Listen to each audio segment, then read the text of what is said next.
Hello everyone, and welcome to another beer review. Now, we're doing a keg today. Now, I bought these, I think I did one previously a good few weeks ago, but I got them as a deal, and I wasn't looking for kegs, but they just happened to come into my inbox in the email. I thought, alright, fine, fair enough, they're on sale, give it a go. So, we're doing Paulaner Hells. So it's a Munich Helles lager, and the keg's all wet. It's all over my bloody trousers. So I've already poured it. Here it is. Woohoo! Let's see what it smells like. Well, it's got plenty of grain, a little hint of malt, no hops at all, which for Helles is usually quite normal. It's usually lacking kind of hops or bitterness. You're going to get more of a malty flavour to it. For a kind of lager, and it is a kind of lighter lager as well from that point of view. Now, I think this was roughly about £22 for the keg, which I suppose isn't bad in this day and age, because prices are going up everywhere. So I work in the basis, anything I can get on sale, I'll go for it. Within reason, of course. If it's something that I either haven't tried or something that there's a good chance I'm going to like, then yeah, fair enough. If it's something I've had before and I think it's piss water, no matter how much it's on sale, I ain't going to buy it. So there we go. So yeah, let's see what it's like.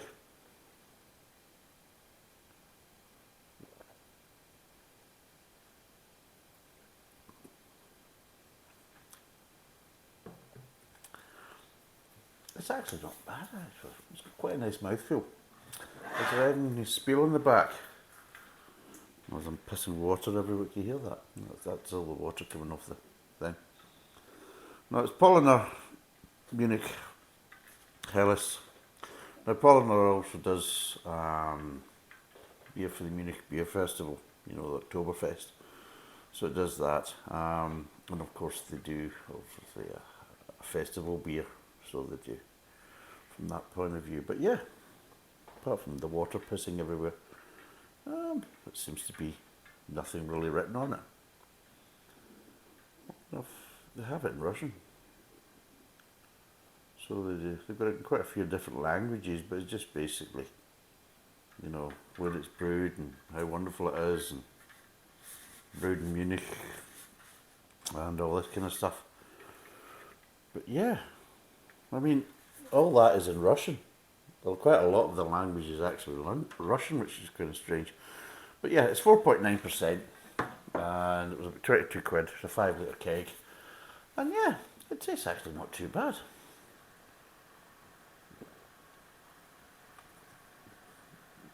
It tastes more like a Helles, whereas there's a slightly kind of lighter, I wouldn't say sweet aftertaste, but they're kind of a lighter aftertaste. It doesn't have any kind of bitterness. Now, Pilsner should have a bit more bitterness, a bit more hoppiness in the back end.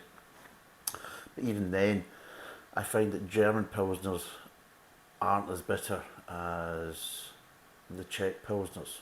And of course, the Czech Pilsners is really the kind of the original, if you want to kind of look at it that way. So these are kind of lighter beers compared to the Pilsners, and they are very sessionable, very easy drinking normally.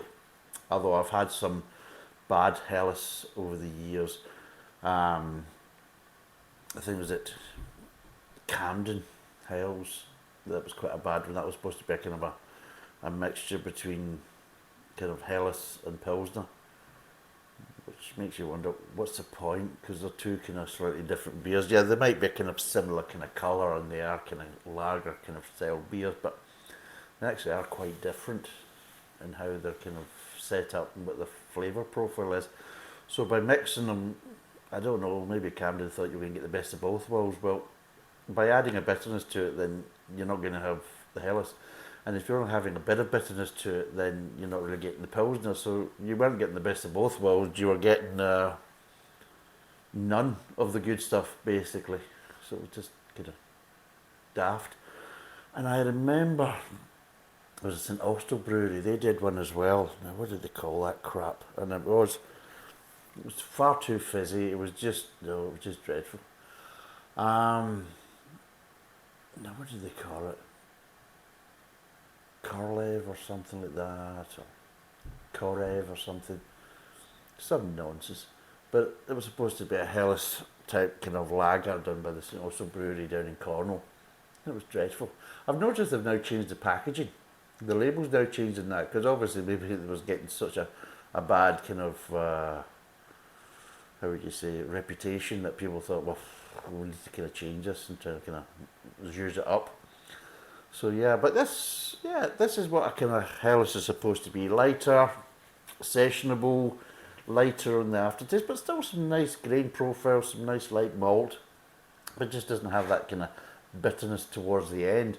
It has a kind of a lightness to it. I'm not going to say sweetness, but it does have a bit of a lightness to it, which you would expect a kind of more bitter finish going by how it does. But we'll break down the flavours right now.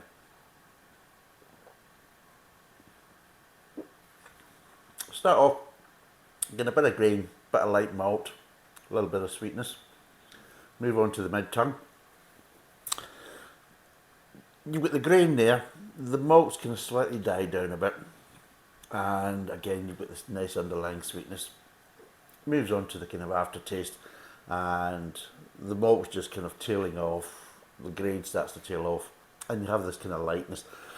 I'd say the sweetness is slightly changes going from the mid-tongue to the aftertaste, and it slightly kind of dies down. It just gives this kind of slight lightness. But in between all that, there is that little bit of acidity. There is that little bit of acidity, what I sometimes refer to as a salsa. It tastes like kind of like freshly chopped tomatoes, or a bit like the tomato sauce you get in Heinz baked beans, that type of thing. Is that kind of like slightly acidic, kind of tomatoey-esque kind of accents, and it's just actually to do with the acidity. And yes, you do get a bit of acidity with a Helles lager, and yeah, as you can see, very easy to drink, and it's probably one of the few lagers that I quite like if it's done properly. Same with the Pilsner. If a Pilsner's done properly, then yeah, I can like that as well. But the problem is a lot of the, how would you say, the lagers that you get nowadays, they're very one-dimensional, or they just feel like they're half-arsed. They really do. Whereas this, it does what it's supposed to do properly. And you can feel that it's done with a bit of care and attention. It's not trying to be something it's not. It's not trying to reinvent the wheel. Right, we're doing a Helles lager. What should a Helles lager be? It should be sessionable, easy drinking, should not have a bitter aftertaste, should not really be affected by hops, but it should be a lively beer, easy drinkable, nice mouthfeel, plenty of grain, plenty of light malt, and a little underlying sweetness. That's really what you're kind of looking for. And it does it. And that's it. Doesn't scream or shout, look at, oh, we're wonderful, and put it in gaudy packaging or whatever. It's like, there you go. This is what it's supposed to be. This is what we're giving you. And I think that's a lesson for a lot of brewers. If you're doing this particular type of beer, is, well, look at what it should be as that particular style of beer, and try and give that to your customer. Don't try and say, well, normally it should be like this, but we're so fucking special. We can do it like this, and you've got to love it because we say you should. You know, it's like, oh, fuck off. That's the problem with a lot of modern day brewing, is try and do the basics right. Try and make the best beer you can with the best quality ingredients. And if you can do that, then you're more likely to end up being a successful brewer. And you'll get a good reputation. You will get the response you deserve. If you use good quality ingredients and show enough care and attention and brew a nice balanced beer. Now there's a balance thing. I was watching the Craft Brew channel, and they were going on about balance, and they couldn't understand it. Well, how can you have a balanced beer if you have certain beers where there's an imbalance? Because the point of the case is he couldn't quite understand that a balanced beer doesn't mean you have the yin and yang exactly the same, so you have the same bitterness, same sweetness, whatever. No. Balancedness is to basically having the right balance, whether it's imbalanced or balanced, to, how would you say, to deliver the flavour profile it's supposed to be. So if I was doing an IPA, I wouldn't look for a nice balance between the malt and the hops. They'd have to be an imbalance because there's got to be more hops than the malt. So it's got to be more prevalent, in other words, more hop forward.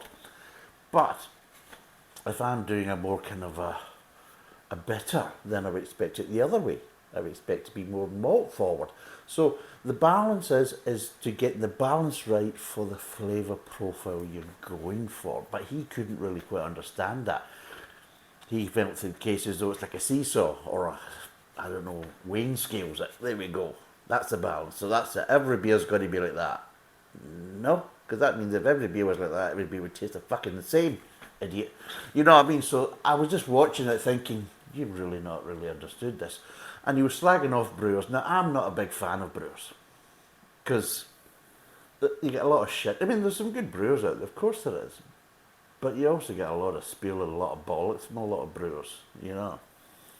And they hype themselves up or hype their brews up or God knows what else. But one of the major things I get with this is that, how would you say, with brewers they'll say there's got to be a balance. Now the balance is to what the recipe dictates. If I was doing an IPA, then I want a more hoppier beer. If I'm doing a kind of a bitter, then I want a more malt forward beer. If I'm doing a kind of amber ale, again, you're getting more kind of malt forward, but you can obviously add a little bit more hops to get more floralness and things like that, and it's all to do with the kind of recipe. But at the end of the day, you've got to have that malt, you've got to have the malt there as the underlying, but you can embellish it with the hops and everything else. But the whole point is that the balance is to have the right ratios of whatever to give the flavour profile of that particular style of beer, and that's what we call the balance. It's not as a case as though that everything has to be the exact same, you know, so if I can't have malt stronger than the hops and I can't have hops stronger than malt. No, there is supposed to be imbalances because that's how you get different flavour profiles, but the balance is to get them working together. I wouldn't want, well, this is one of the good examples is probably with some of the kind of more craft beers that sometimes they don't get the balance right. And it's too hoppy and not enough malt, and it's just a case as though, well, it becomes sickening, or sometimes it just becomes undrinkable from that point of view. Like I say, is less is more, or just because you can doesn't mean you should. So it's that type of situation. So when I was watching the craft beer channel, when he was kind of looking at what makes a good beer, well, what makes a good beer is, first of all, good quality ingredients. That's the first thing. First and foremost is you've got to have the best quality ingredients. If you put shit ingredients in, or cheap, nasty ingredients, you're going to get a cheap and nasty beer out of it. Secondly is process. You've got to have a regimented process. It's got to be strict, it's got to be structured. So your whole brewing process can't be slapdash. It's got to really be on point.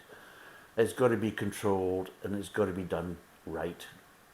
And by doing that, then again, you give yourself a very good chance of getting a very good beer at the end of it. So good structure in the process, good quality ingredients, and then of course you've got the recipe. Now nobody gets the recipe right first time.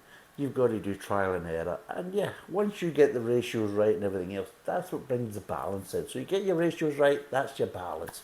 You've got the process right, that makes part of your balance. You've got good quality ingredients, again, that all makes up part of your balance. And at the end of the day, if you can do them three things right, then you've got a far better chance of getting a really good product at the end of it.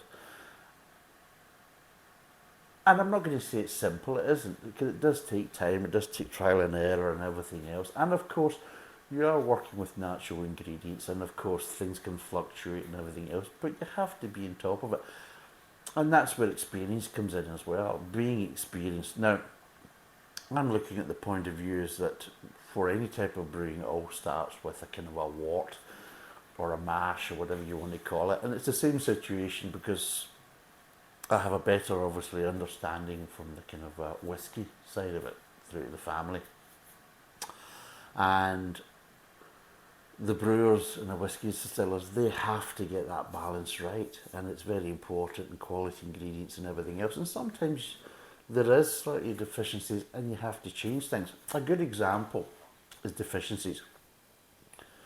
Is why American beer is the way it is, because the American of, how would you say, the kind of standard American beer is based on beers like this, German beers, because up until a certain period, the beers you got in America were very similar to the beers you got in the UK, because they took that as the more kind of traditional. They took their lead from the more kind of traditional beers coming from the UK, because of course a lot of the initial pioneers to America were from the UK. But when you started to get a lot of German immigrants coming into America, then they wanted nice, clean, clear beer. And one of the things was, with the nice kind of clean, clear beers, the barley you got in the Europe had a lower protein level, which allowed a clear, crisp beer. The problem is you couldn't get that with American barley, because American barley that was grown was a higher protein strain, and it made the beer kind of cloudy, and that went against the grain with the kind of what the German kind of immigrants wanted. They basically wanted a nice kind of German style, very clear, very crisp kind of beer, the acidity and everything else. So what they had to do was they had to reduce the barley content, because they couldn't change the barley. So they learned to add other things to it to kind of reduce the barley content. So they added rice and obviously maize or corn, and that reduced the barley content, which then reduced the protein levels, which then got them the nice clear beer. But you lost some things in that kind of translation. So they got the kind of beer looking the way they wanted, but it was slightly different within its flavour profiles because of that. And that was a kind of archetypal kind of American kind of beer. Now, of course, it's went on other kind of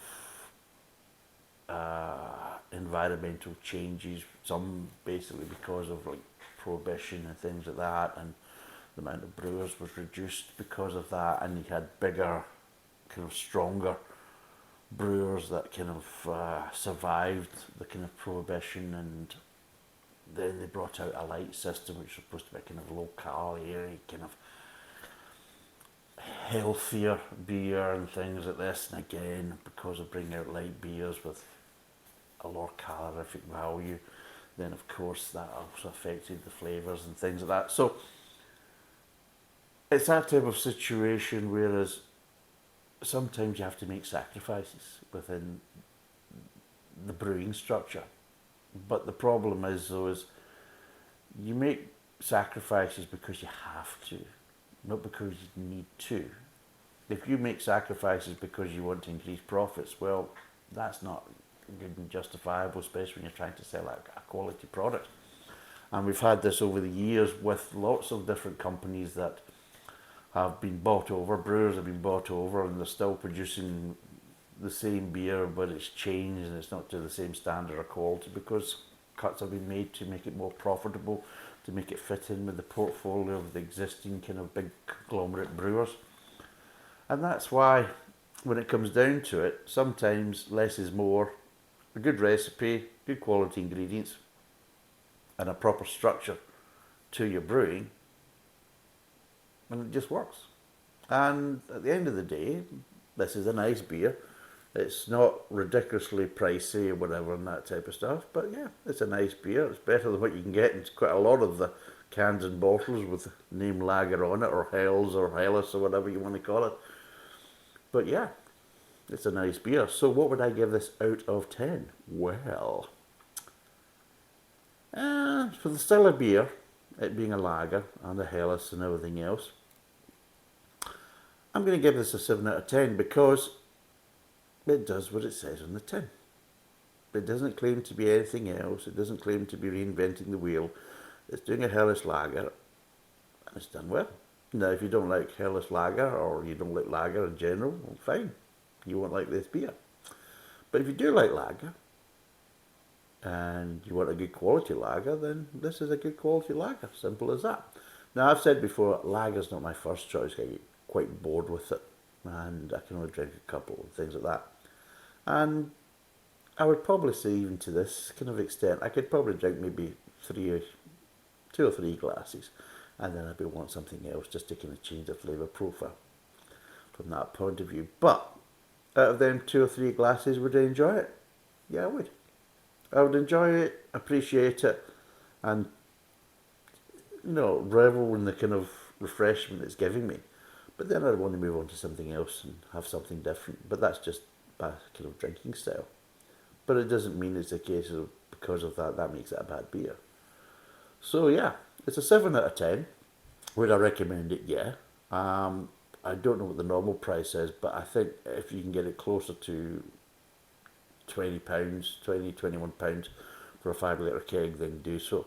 I don't know what it's like in cans or bottles. I honestly don't know. It might be slightly different. It might be just the same. I don't know. But at the end of the day, if you're looking at, you fancy a lager, then go for something that's actually can deliver and give you a decent product. Is the best for you. Stay away from the Carlings, the Fosters, anything with Budweiser on it, and stick with some of the stuff. Although, if I'll be honest, I'm not the huge fan of German lager. Some of it I just find a bit overpowering or just not that great. But this is one of the ones that, yeah, it's nice, sessionable, drinkable, and just overall, just a nice, pleasant to have a glass of. So, thanks for watching, cheers, and bye for now.